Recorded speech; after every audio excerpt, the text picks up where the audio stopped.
commentary. You're returning a service. What do you want to see? Spiritual warfare. A1 clear, Z, no transfer. Stay ready so you don't have to get ready. Jesus 911.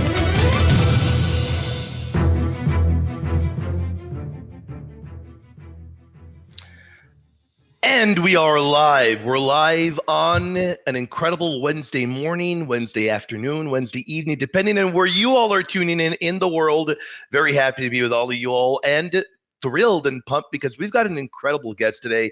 We're going to be talking about all things Crusades related.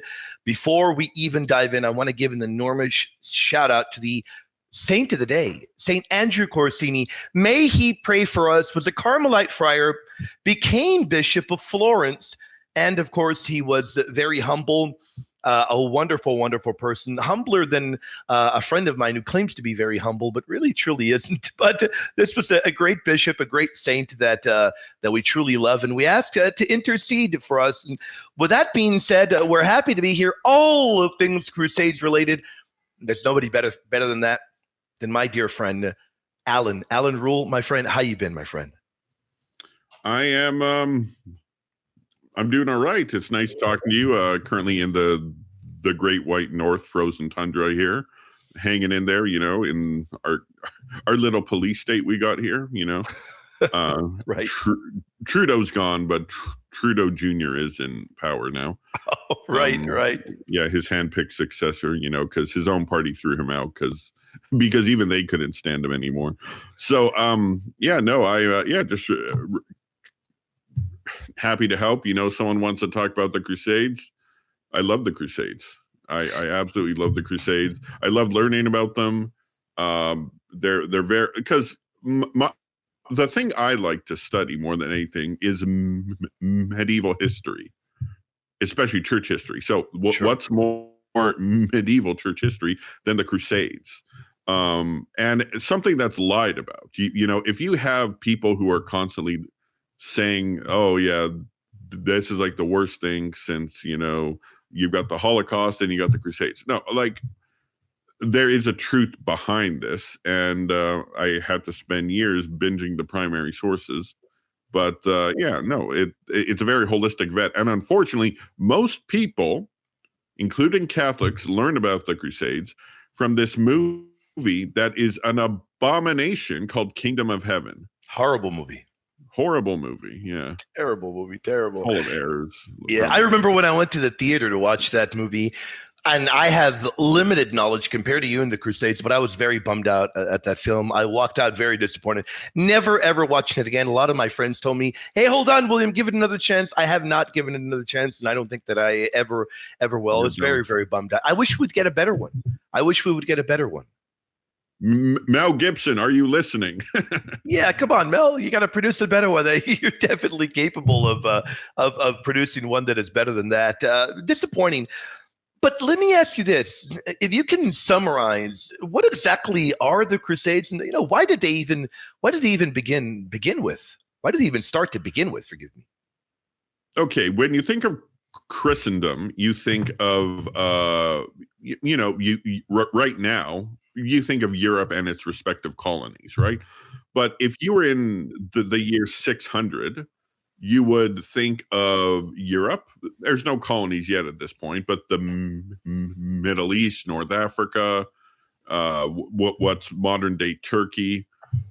And what happened is you have the rise of Islam and the rise of an Arab empire, which conquers all of North Africa, the Middle East, and about half of Spain.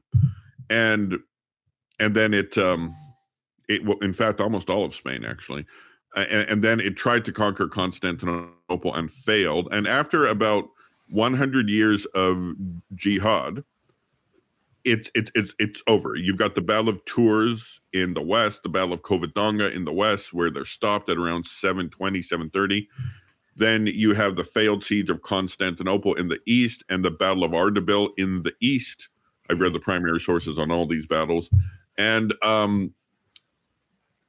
it stopped there. But although they've stopped this jihad, they've conquered a ton of land. And this land, they would slowly peel it back. They would slowly take back parts of Spain, parts of Sicily, parts of Anatolia. And by the year about 1000, they have taken Spain has been they only own about the bottom third of Spain at this point, the Muslims, and in the Byzantine Empire, they have taken back a lot of land. They've taken back Antioch. They've taken northern Syria. They're on the brink of taking back the Holy Land. The empire's expanding again. Sure. And of course, what happens in 1071, you have a new Islamic enemy coming on the picture, the Turks. And they come from the east. They're very recent converts to Islam. They've only been converts for about 100 years. So they're not like the Arabs so they're these fresh converts, and they start having these battles in the east. You got the Byzantine Emperor Romanus Diogenes, sure, doing these campaigns in 1068, 1069. In 1070 he can't, so he sends one of his generals. But in 1071 he goes out there and he has a battle with their Sultan Alp Arslan, the Battle of Manzikert. And he loses. He's taken prisoner, and he's treated very well, believe it or not. I've read the two primary accounts of that. And but he has to go back to Constantinople, and he needs to surrender some land. But he's overthrown in a coup, and then the Turks realize their guy's overthrown, so they invade, and they essentially take over all of Anatolia. But they don't just hit Anatolia. They go down, they hit the Holy Land. They're like that area. And at that point, Jerusalem was held by Egypt, the Shia Muslims in Egypt, called Fatimids. And they took it from the Fatimids. So at this time, it's about 1080 now. The emperor in 1081, Alexius Comnenus, and I'd recommend everyone read in a book called The Alexiad. It's a biography of him, written by his daughter Anna Comnena. You can buy it at Penguin Books. It's very cheap, and it's a great source. And this source, it talks about how he becomes emperor. He's only got 300 troops left in the whole empire, and so he tries some things. He goes along the coast with ships, and he does these raids and skirmishes with the Turks. Those aren't very successful. So eventually he appeals to the Pope. Now pause for a second. This is in the 1090s. In the 1070s, Pope Gregory VII was considering going on a crusade that he would lead himself, because they knew the East was in trouble in the 1070s. Sure. So you can find this in the correspondence of Pope Gregory VII. So what happened at this point is the Pope is in France at the time, Clermont, and he calls a crusade. He of course, that's kind of an anachronistic term, crusade. It's a pilgrimage. Okay. Pilgrimage to the Holy Land and to save our brothers. And so what happens is they go, first they go to meet at Constantinople. There's several waves of this crusade. The first wave is the People's Crusade, like farmers with pitchforks who had a lot of zeal, but unfortunately when it came to fighting, they were the first wave, and they went into Anatolia. They raided a couple forts, but once they come up against the main Turkish army, they're just wiped out. Wow. And then the second wave comes, and these are actual soldiers and knights, and so they make their way in to Anatolia, and they walk by the pile of dead bodies from the People's Crusade, and they pay their respects, and then they go free the city of Nicaea, where they had the Council of Nicaea that everyone's heard of. That city was under Turkish occupation. The Crusaders liberated it.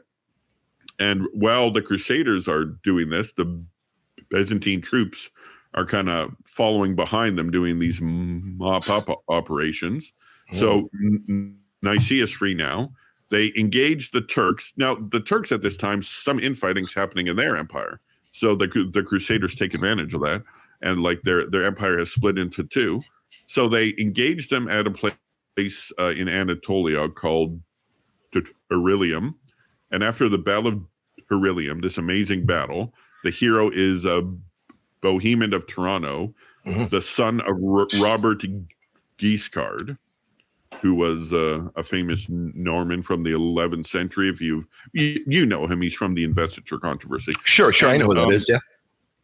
And then they go down to Antioch, and keep in mind, Antioch was a big city back then. Imagine taking an army and trying to attack New York today. That was the New York of that era. Pretty enormous. And so, and it's a long siege. They try everything. They try like bribing the guards, because a couple of the guards are Christians. Like, although it's under Islamic control, you still have some soldiers in the empire that are Christian. And then and then eventually they take Antioch. Well, audience, we have a lot more for you, and we'll return to it on the other side of the break. We're talking about the Crusades with Allan Ruhl. We'll be back in just a moment.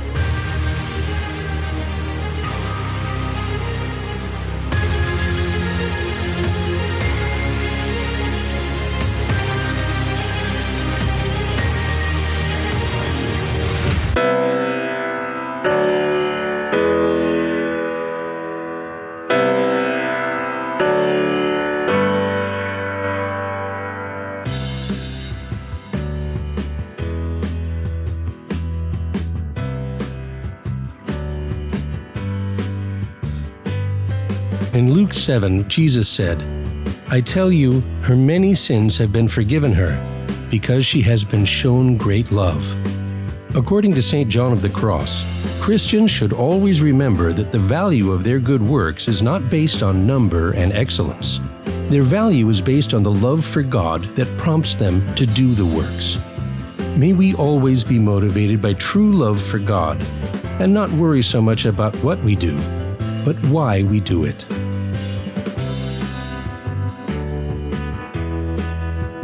This is a catechetical minute from Virgin Most Powerful Radio.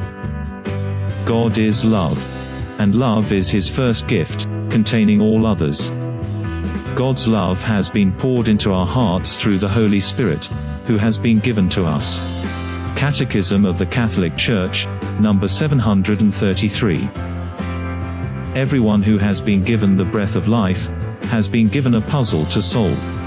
To live well and happily is a mystery we try to unravel daily. Love is the answer that solves the mystery of life and unlocks the door to joy. Father, pour out your Spirit upon us, that we may live in the light of your love. This has been a catechetical minute from Virgin Most Powerful Radio.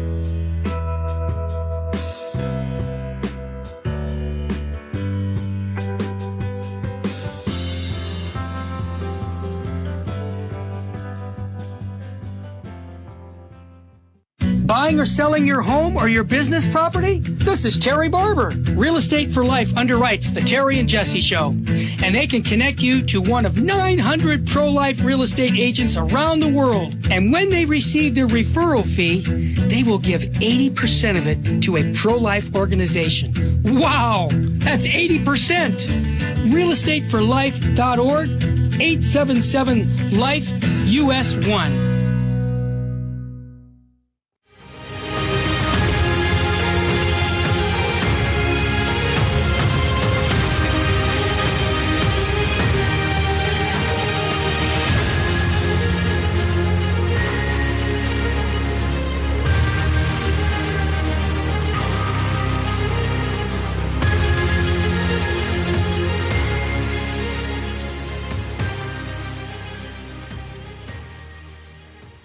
And we are back, and we're talking all things Crusades related. We promised you in the second half of the show, we're going to dig our hand into the mailbag. Anything you have in your mind, whether it be controversial, maybe you agree with the Crusades, or maybe you don't. We love all of y'all. We respect your opinions, and we're here to dialogue with all of y'all. We have a phenomenal guest, my near and dear friend, my near brother, Allan Ruhl. He's talking about the Crusades. He is the man for this topic. And before the break, he was diving into some important information. My friend, continue, brother. Where did you leave off? Okay, well, we talked about Antioch, how that was like a long siege, and like people start deserting the crusade. At this point, it looks like the crusade is finished. Because keep in mind, I said Antioch was kind of the equivalent of New York. So think of New York with a huge wall around it. And back then they didn't have the technology to do that. You had to scale the wall. They didn't have cannons yet, and certainly not in the West. And what happened was they managed to take Antioch eventually. They claim to have found some relics, like the Holy Lance that pierced the side of Christ, although there's a lot of disputation around that. And at that point, they sent a letter to the Pope saying that, oh, we've captured the first seat of Peter, because like a lot of these polemicists from schismatic churches like to say, oh, don't you know that Peter was the bishop of Antioch? Yeah, the Crusaders literally told the Pope that they have Peter's first seat now. So anyway, they go down to Jerusalem and they take Jerusalem. It's in July of 1099. And according to Kingdom of Heaven, they said, oh, they killed everyone inside these walls. No, that's not true. In fact, one of the sources I have says that when the whole thing was over, the Crusaders made the Muslims who were alive take out the dead Muslim bodies. Wow. Like, if they killed every Muslim, how do the Muslims who are alive take out the... Anyway. Sure. That's Kingdom of Heaven crap for you. Anyway, quite inaccurate. Yeah, exactly. And so then they... and then at this point, there's news that an army's coming from Egypt. This is the final battle of the First Crusades, called the Battle of Ascalon. So they send out their army. So they think they're going to siege Jerusalem back from the Christians, but the Christians kind of do a preemptive strike, go attack Ascalon, defeat the Fatimids who are in Egypt, and that's because the Fatimids, I forgot to mention, had taken Jerusalem back from the Turks at that point. And in fact, at one point, they were thinking of an alliance with the Crusaders. Hey, the Turks are my enemy too. Maybe we can work together. No, it didn't work. They wanted Jerusalem. And so they defeat them at Ascalon. They're completely routed. Their army goes back to Egypt. And at this point, they set up the Kingdom of Jerusalem. And there's 4 Crusader states in total at the beginning. And believe it or not, the vast majority of these people, although they've secured this land, they want to go back to Europe. And so they go back to Europe. And then this is where you have the orders of the Templars and are set up, because you need permanent soldiers in the Holy Land. And so you have the Templars, who were formed in 1118, I believe. Was it 1118 or 1127? Sometime around there. Somewhere around there. 2 dates Okay. back in my head. Yeah. And so then they and like you also got the Knights of the Hospital of St. John. And if you watched that abomination of the movie Kingdom of Heaven, they do have those 2 orders there. Terrible movie. Yeah. So at least they got that part right. Yeah. So yeah, that's the First Crusade in a nutshell. And there's subsequent crusades that don't have a number attached to them. Like there's something called the Crusade of 1101, which is kind of like the last wave of the First Crusade. And yeah, it's a crusade that is like the last wave. At this time, though, the Turks were kind of figuring out what was going on, and so they're a lot more prepared for them. And so they're able to defeat that last wave of the crusade. But the Crusaders have still set up the Holy Land at this point. So I'm not sure where you would want to go from here. You want to go to second, third, fourth, fifth? Yeah. How about we do that? I think that'd be good. Yeah. Okay. Whatever direction you want to go, whichever ones you think are important for the audience to know. And I'll also urge, thank you people for tuning in, and remind people, if you haven't gotten the Virgin Most Powerful Radio app yet, what are you all waiting for? Get your hands on that app so you can hear the show on the go, and you can listen to the repeat over and over and over. We are creatures of repetition, and this is an information jam-packed show. I'd also recommend people in the second half, we're going to dig our hand into the mailbag. So definitely get ready for your questions. Send them in, and I have great news. By the grace of God, soon we'll have that call-in number. But until then, send them in, and we'll dig our hand in the mailbag in the second half of the show. Yeah, brother, go ahead and go any direction you want to go. I am learning as well. This is phenomenal. Okay, I'll quickly cover the Second Crusade because that's not too eventful. So I said there's 4 Crusader states. There's one called the County of Edessa, which is kind of off in the east, and it gets captured by the Muslims in 1147. I want to say 1140 something, and then the Pope calls the Second Crusade. And you have the Holy Roman Emperor. You have the French King, Louis VII. He comes there, and they crusade, and they make some bad decisions. Long story short, they don't get Edessa back. So it's kind of a failed crusade. But sure, Crusaders still have Jerusalem, so that's good. It's about the size of Israel today. In fact, it's probably a bit bigger than the size of Israel because it actually went beyond the Jordan. Whereas today, the modern state of Israel stops at the Jordan River. And that's an interesting to point out. Like a lot of times the pro-Israel people will say, we're the only ones who established a state there. It's been a part of this empire, that empire, but the only ones who established a state there are the Jews. No, Catholics did as well, Kingdom of Jerusalem. And so where the capital was Jerusalem. So, okay, so that's done. And then eventually in the 1170s, the Fatimids in Egypt are falling apart. And you have Saladin, who kind of overthrows the Shia government there and installs a Sunni government. Like if you taught the Muslims who are hardcore fans of Saladin, it's not just because of what he did to the Crusaders. It's what he did to the Shia Muslims too. In fact, to this day, it's Sunni in Egypt because of Saladin. So now that's in Egypt, and he controls Syria as well. Or his allies at the time controlled Syria. And so he goes to war with the Crusaders in the 1170s, and he's largely unsuccessful.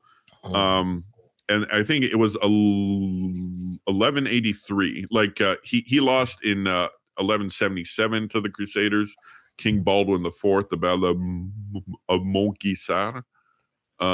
He lost a huge battle against the Crusaders. Then the Crusaders have a peace treaty with them. They make around 1083, 1084. And then there's this guy, Reynald of Chatillon. He raids one of Saladin's caravans.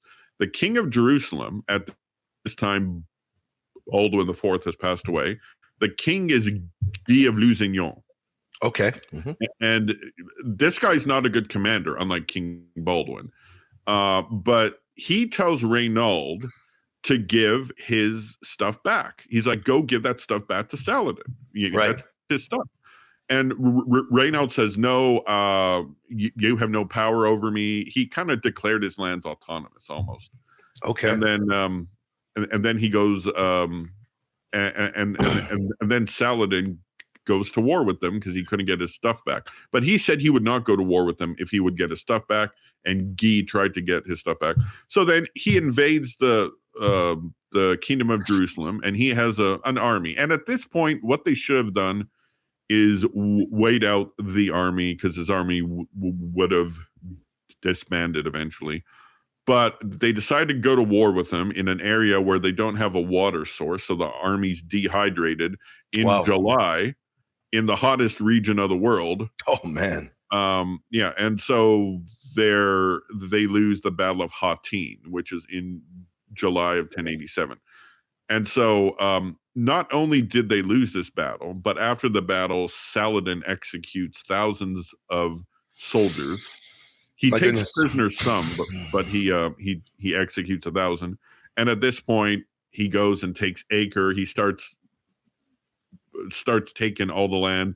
Then in October, he finally takes Jerusalem. They've essentially lost everything except the city of Tyre. I'm curious, how much time do we have? We got about 2 minutes. About 2 minutes. Okay. Yeah, sure. Okay. So Tyre, he tries to take Tyre. He's unsuccessful because of a guy named Conrad of Montferrat. He saves the city in time. He gives supplies, and they throw Saladin's banner in the ditch. Wow. Yeah, and so then at this case, eventually news reaches Europe, and the Pope calls the Third Crusade. 4 Christian monarchs respond: William of Sicily, Frederick I, King Philip Augustus of France, and Richard the Lionheart. You have William of Sicily. He's not that far away. He goes and he dies of natural causes very quickly into the crusade, so he can't do much. And then those 3 other monarchs, they go down toward the Holy Land, and both King Richard and King Philip go by ship, and Frederick I goes over land. They have some trouble with this crazy guy in Cyprus. They end up taking Cyprus because of that. Then they go to the Holy Land, take the city of Acre. Unfortunately for Frederick I, most of his army is killed. He drowns in crossing a river going down to the Holy Land, and there's a pandemic where the rest of his army is killed. But they managed to get Acre, and I think I'll pause right here. Yeah, we should be hitting the break in a moment. For people that are wondering, we are talking about all things Crusades related. Don't forget to get your questions in. We already have a few. In the second half of the show, we're going to dig our hand into the mailbag. We've got a lot more to come, audience. We've got a phenomenal guest, Allan, who his knowledge in the Crusades is second to none. We got a lot more to come in the second half of the show. After the break, we'll be back in just a moment, audience.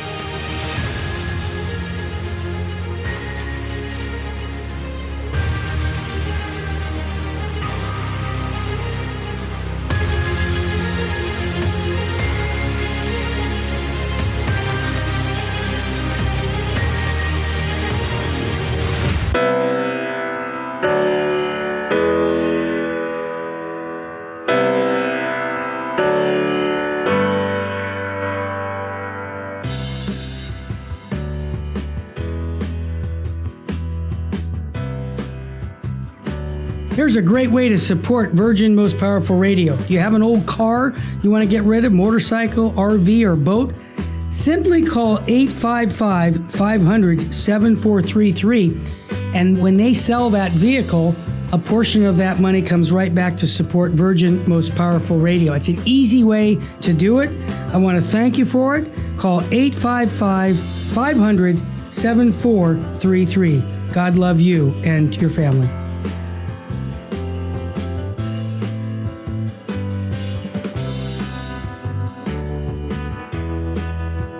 Welcome, Daniel. You're on the line. What's on your mind, brother? Hi, I just wanted to share a testimony about Virgin Most Powerful Radio. I had a buddy at work who, he's a lukewarm Catholic guy, and I wanted him to start listening to the Terry and Jesse show, so I kept telling him to download the app, and he kept putting me off. So one day, I grabbed his phone and I downloaded the app for him. I went on vacation, and I kept telling him to listen to it. He was kind of put me off. I came back from vacation. He comes to my cubicle and he says to me, "Hey man, I've been listening to Terry and Jesse's show, and it's great, and it's made a big impact in his life." The guy, he's going to weekly adoration a couple times a week. He goes to the mass in the morning. He's an on fire Catholic, and he promotes the Terry and Jesse show in the Virgin Most Powerful Radio.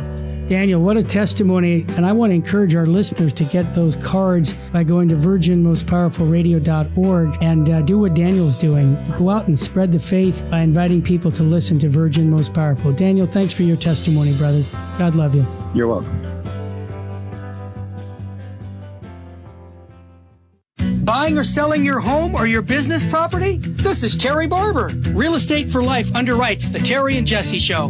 And they can connect you to one of 900 pro-life real estate agents around the world. And when they receive their referral fee, they will give 80% of it to a pro-life organization. Wow! That's 80%! realestateforlife.org, 877-LIFE-US1.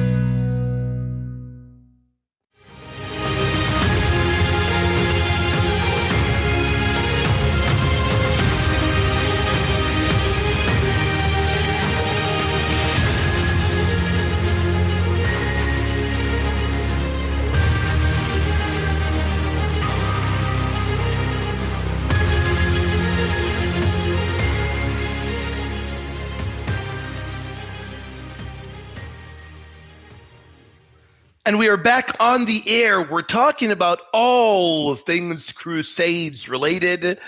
And it is a very, very interesting topic. We've got a great audience. You guys and people are phenomenal. If you have not yet gotten the Virgin Most Powerful Radio app, do us a phenomenal favor. Snag that app.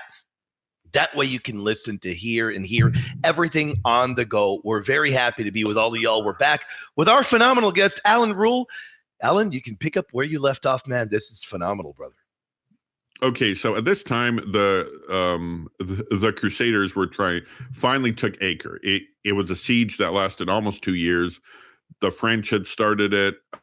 The few Crusader troops back in the area had tried it, including the king, Guy of Lusignan, who's kind of in a succession struggle because Conrad, who I mentioned, is trying to take the title as king, which not too important, but regardless of which, Richard the Lionheart shows up and they take Acre in like almost instantaneously because Richard was a military genius. And so then, okay, at this time, they got the Crusades. And as soon as they take Acre, King Philip II goes back to Europe, but he leaves the French troops there under the Duke of Burgundy. I think it's Hugh of Burgundy, Hugh III, I want to say. Still, whoever the Duke of Burgundy was, he leaves the troops there and he goes back to Europe and starts stealing Richard the Lionheart's land. Wow. And so, yeah, because keep in mind, England owned half of France at this point. Right. Of modern day France. So Richard, he needs to get Jerusalem now, but he's got a big navy and he's heavily reliant on the navy. So he stays on the coast and he's on the coast and he's starting to head south because although his army is very elite soldiers, it's a smaller army. It's only about 10,000, whereas Saladin has about 25. His soldiers aren't as good, but he outnumbers them. So the quickest way to get to Jerusalem, where you're the least exposed, is to go down the coast. Then you don't have to be inland as much. So he goes down the coast and he's attacked by Saladin, and he completely routs Saladin. Wow. This is called the Battle of Arsuf. He just completely obliterates Saladin's army. It's ugly. So then he goes down, but he doesn't take Jerusalem. He's too reliant on his navy.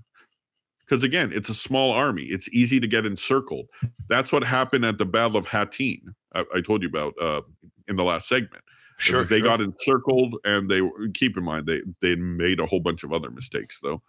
And so the point is, Richard takes back all the coastal settlements in the Third Crusade, but he's unable to get Jerusalem back because he can't leave the coast because his navy is what's keeping him. When he was attacked by Saladin at Arsuf, they weren't able to encircle him because he's on the coast. Now, okay. Now there's one more big battle, the Battle of Jaffa, where King Richard is seriously outnumbered, but he still defeats Saladin anyway. And and if you read Saladin's biographer, Ibn Shaddad, he says how much of a elite warrior Richard the Lionheart was. Yeah. And so, long story short, it ends in a truce, a 3-year truce between Richard and Saladin. Richard has to go back to Europe to defend his lands against Philip II, and so he leaves. Unfortunately, he's kidnapped and he's thrown into jail, and then they had to ransom him in England. And Saladin, about 6 months later, he dies of old age, and then his kids start a faction war, and the empire is really weak at that point. Wow. So it's interesting what would have happened if he'd have stayed. So sure, the truce. He goes back to Europe. I'm curious, how much time do we got in this segment?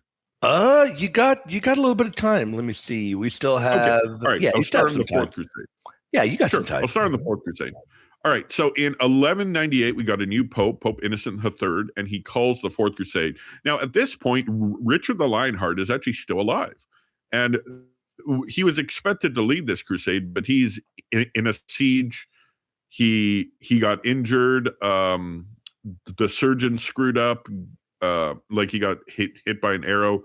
The surgeon screwed up, and it became gangrene, and that was the end of Richard. So then some crusaders at a tournament in Champagne start getting ideas of a crusade, and then they go down. They're trying to find a port, because if they're in central France, they don't have ships, right? So they need to hire a fleet. They go down to Venice, and they hire a fleet, and a huge fleet, that's a fleet that's supposed to take 33,000. I think it's supposed to be 33,000. 33,000 people and 4,000 horses. So huge fleet. Wow, that's enormous. And the Doge of Venice, who's the king of Venice, he commissioned the fleet to the whole city had to work on the fleet. That's how much it is. But while this is going, they're sending out preachers to preach to Europe. Hey, come down to Venice. You can get the crusade in Holy Land. Their plan was actually to go to Egypt first. Okay. To take Egypt, but they kept that a secret. But they didn't end up getting to Egypt, or the Holy Land for that matter. The point is, not a lot of people show up in Venice. Only about 10,000 people show up. That's only about a third of so people had to take out extra cash and give everything they got, but they only come up with about half the money. And so at this point, the Doge of Venice is okay, you owe me half the money, and it looks like no more people are going to come. You got to help me take this city that I'm fighting over with the king of Hungary, the city of Zara, which is the modern day city of Zadar in Croatia. So they take it, and the Pope is furious, because not only is that a Christian city, but it belonged to the king of Hungary then, who was under a crusader vow himself. So not only have you attacked Christians, you've attacked fellow crusaders. Sure. So at this point, he suspends the indulgence, and the whole crusade is excommunicated. And so then the French, there's two parts, the French and the Venetians. The French send an envoy to the Pope and say, we're sorry, we had no other choice, blah, blah, blah. So he unexcommunicates the French part of the crusade only. The Venetians are still excommunicated for now. And so they've taken the city, and then they start communicating with this exiled Byzantine prince, Alexius IV. His uncle, Alexius III, there's a lot of Alexiuses in the story, so I could tell. Bear with me. Right, yeah. So his evil uncle, Alexius III, overthrew his father. And by the way, his father was Isaac II, the same guy who sided with Saladin during the Third Crusade. But that's another point. The point is that they threw Isaac II in the dungeon, but Alexius IV was able to escape out west. And he's trying to find some help, an army to go take Constantinople back, because he's the rightful heir, at least according to him. And so he runs into the Crusaders. He's like, hey, if you put me on the throne, I'll give you a ton of money that'll pay off all your debts. I'll join the crusade. I'll send a bunch of troops to help you take Jerusalem from the Muslims. And it sounds like a really good deal. So, sure. And so they're like, oh, let's do this. A lot of them were kind of nervous, but at this point, it's a broke crusade. They have no other options. So they go to Constantinople, and then eventually, okay, the French are positioned outside the land walls. The Venetians, since their ships, they're in the Golden Horn, and they attack the city. And Alexius III is so paranoid, he's scared, he flees the city. So at that point, there's no leader. He's out there somewhere. So they allow Alexius IV to come in, and he's crowned as king, and he frees his father from prison. And they said, Father, it's like, and so they kind of rule as co-emperors. And they're like, okay, the Crusaders helped us get our crown back. Now we owe them all this cash. And they're like, that's a lot of cash, but since they got us back on the throne, we'll honor this. So they pay them about half the cash, which is about 100,000 whatever currency they used at the time. So they that saves them a ton of cash. But then he can't come up with the rest of the cash. And so the Crusaders are helping him secure the towns around Constantinople too, because keep in mind, a lot of the empire is still loyal to his uncle. And then eventually he starts to ignore the Crusaders. And so he starts to not like the Crusaders. But the people of Constantinople don't like the Crusaders either, and they don't like Alexius IV because he's the one who brought the Crusaders. And so eventually, during the night, sometime in January or February, there's and around this time, Isaac II, his old frail dad, had passed away. There's a coup in Constantinople where they overthrow Alexius IV, throw him in jail, and poison him, and replace him with another guy named Mortzophilus. That was his nickname. His real name's Alexius. I know there's a lot of Alexius. I was going to say, there are plenty of them, yeah. Yeah, he's crowned as I hear the music. I hear the music. Audience, we have a lot more for you on the final part of the show when we come back from the break. But we'll also be digging our hand into the mailbag for any questions you all may have. We are very excited to continue. We'll be back on the other side of the break.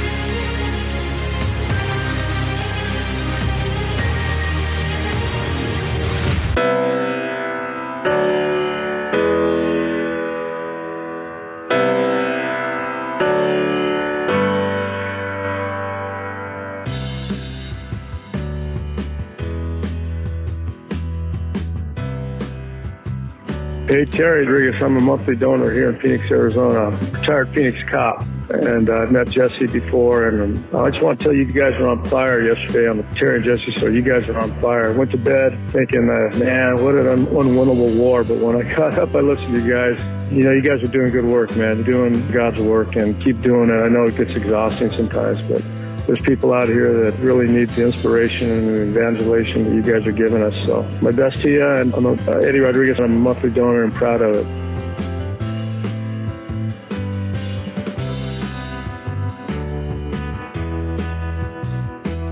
Help the Helpless, a Minnesota St. Paul nonprofit organization chaired by Father of Tear and volunteers, is humbly asking you for your kind support to help the poor and the handicapped children in India and Ecuador.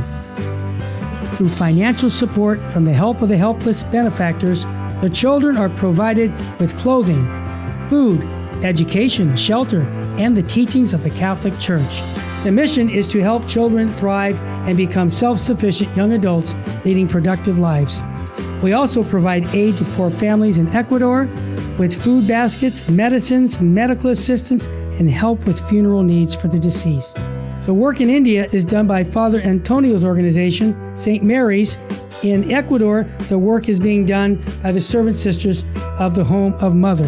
You can call us at 877-762-8857.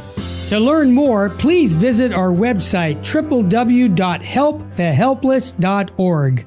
God bless you. Buying or selling your home or your business property? This is Terry Barber. Real Estate for Life underwrites the Terry and Jesse Show, and they can connect you to one of 900 pro-life real estate agents around the world. And when they receive their referral fee, they will give 80% of it to a pro-life organization.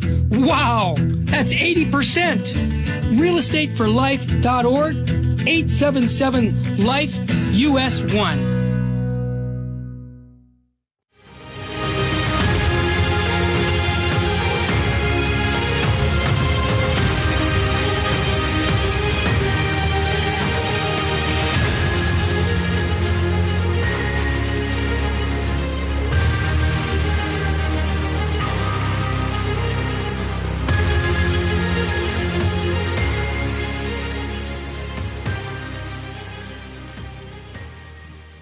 And we are back, and we are having a great time talking about the Crusades. We're digging our hand into the mailbag. We've been having such a wonderful time with the incredible, the expert, my dear friend, Allan Ruhl. We're talking about the Crusades, and one particular question that did come up earlier, and I'm trying to find it. It's a great one by our near and dear friend, St. Francis Babytoe. He had asked, did there, and I hope I'm not butchering this, did the Varangian Guard fight in the Crusades since they were in Byzantium? I'm not sure if you know what that means. I'm pretty sure you probably do, man. It's, you know, all this stuff. What would your answer be to that?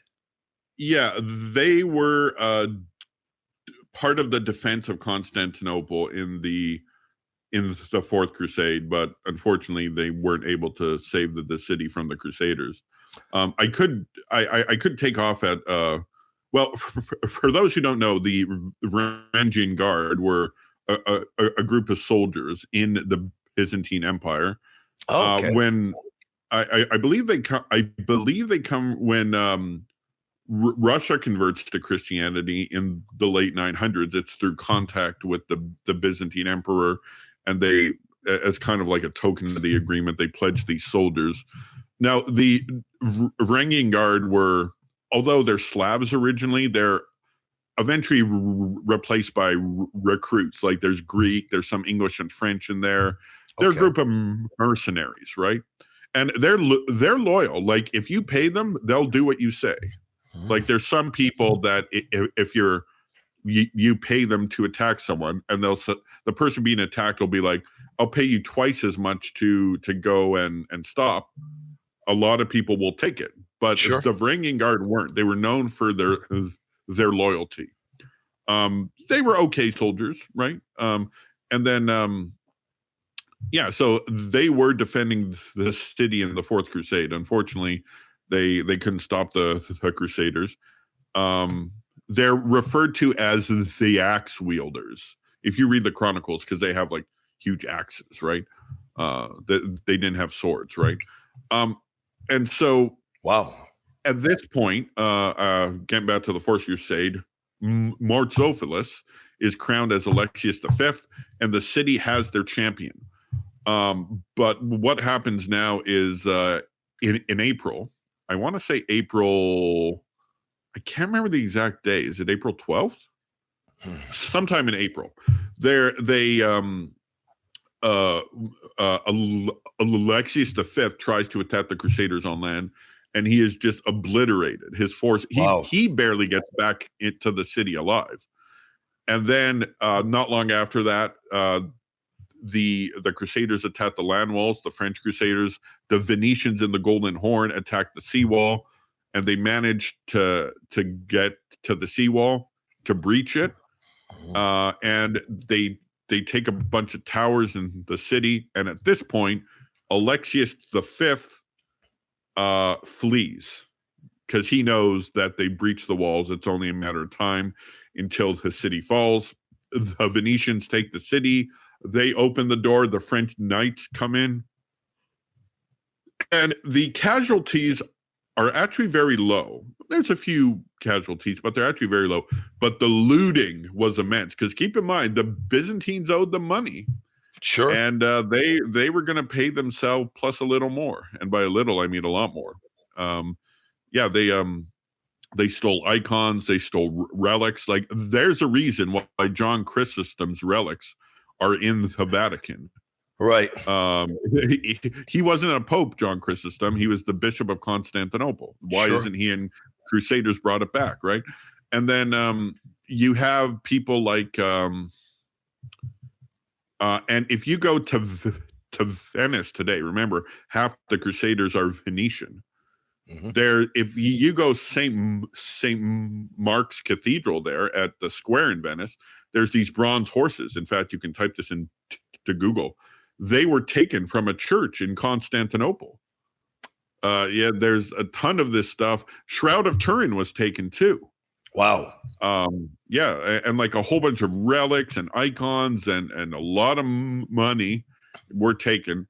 And there are some lies that come from people who don't know anything. They say, to mock the Orthodox Christians, the Crusaders put a prostitute on the patriarchal throne. That's not true. Okay. If you read the Chronicle, a prostitute went and sat on the throne. It doesn't say the Crusaders put her there. That's a okay. So that's a complete lie then. Yeah. There was a prostitute who sat there. But they didn't put her there. They didn't sit her there. Yeah, they didn't put her there. She just did that amid the looting. And they managed to take a bunch of stuff. And long story short, they occupied the city until 1261. Some interesting stuff happens. Remember, you have two emperors at this time who have fled and are wandering around.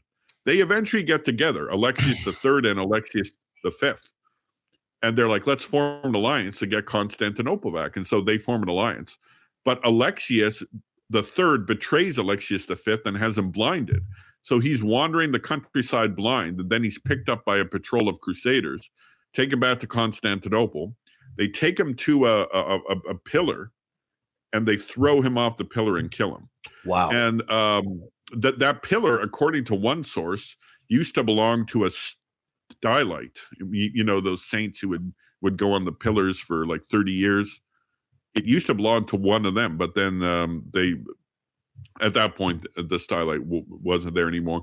So they throw him off and kill him. Then there's Alexius III. He lasted for a while longer. He doesn't die till like, I think 1217 or something, but he can't get any potency to get it back. So then at this point, you have a bunch of states. It's not like all of they're all against the Latin occupation of Constantinople, but they're not all aligned because they're also fighting with each other. You have a group in Nicaea who set up shop there, a group in Trebizond, and then you have the Despotate of Epirus.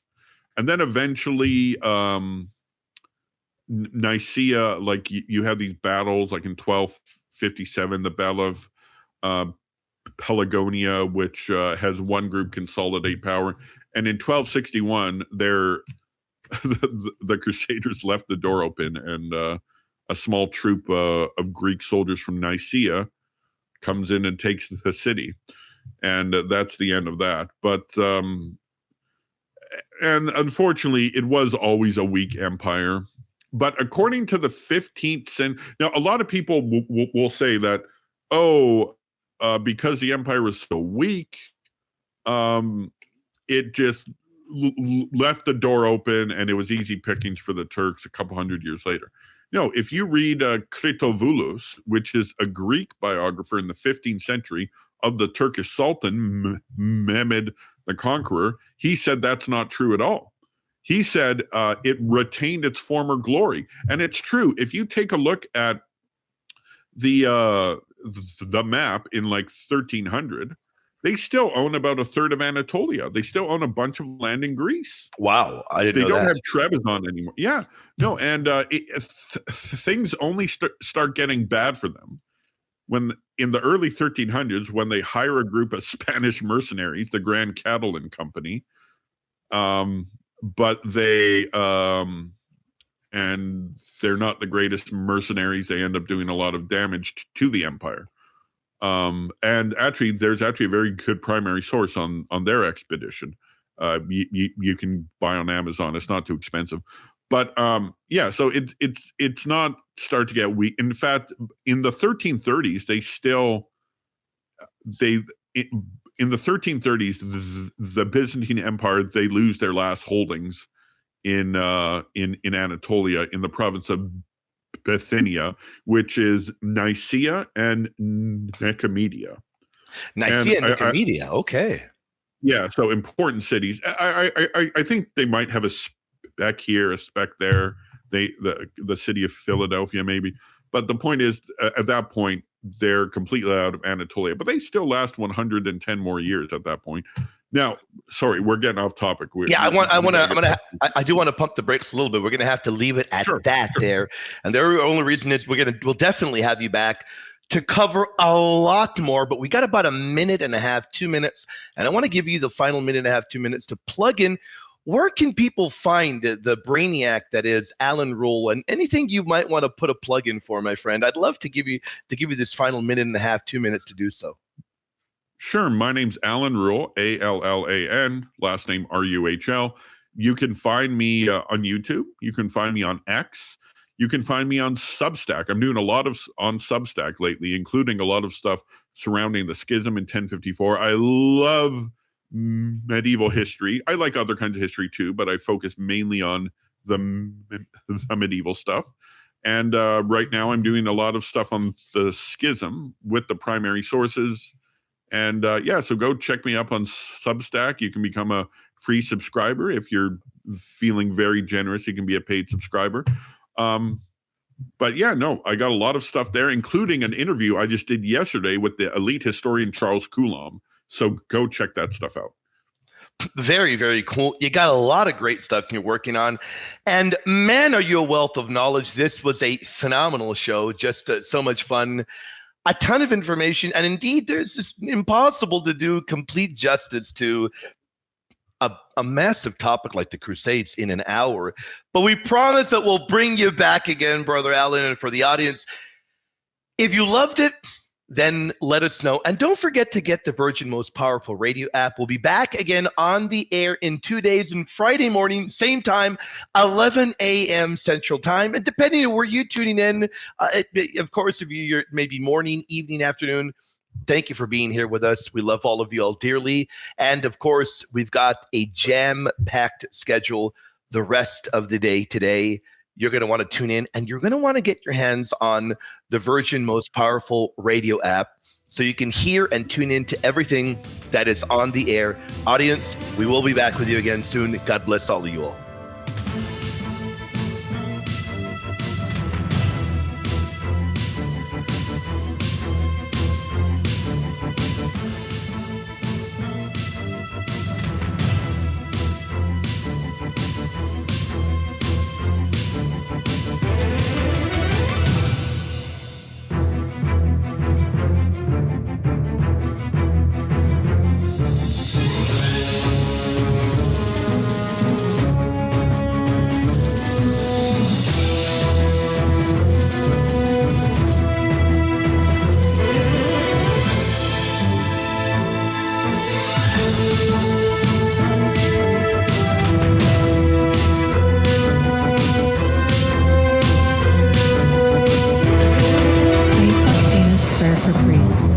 Faustina's prayer for Jesus.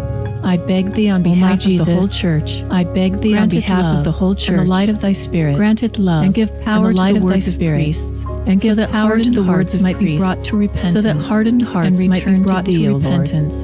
And return to thee, O Lord. Give us holy priests. Lord, thou thyself maintain them in holiness. Thou thyself maintain them in holiness. O divine and great high priest. O divine and great high mercy accompany them. May the power of thy mercy protect them from the devil's traps and snares, and protect them from the devil's traps and snares, for the souls which are continually being set for the souls. May the power of thy mercy, O Lord, May the power of thy mercy, O Lord, all that might shatter and bring to naught priests, all that might tarnish the sanctity, for thou canst do all things, for thou canst do all things. Virgin most powerful, pray for us. Virgin most powerful, pray for us.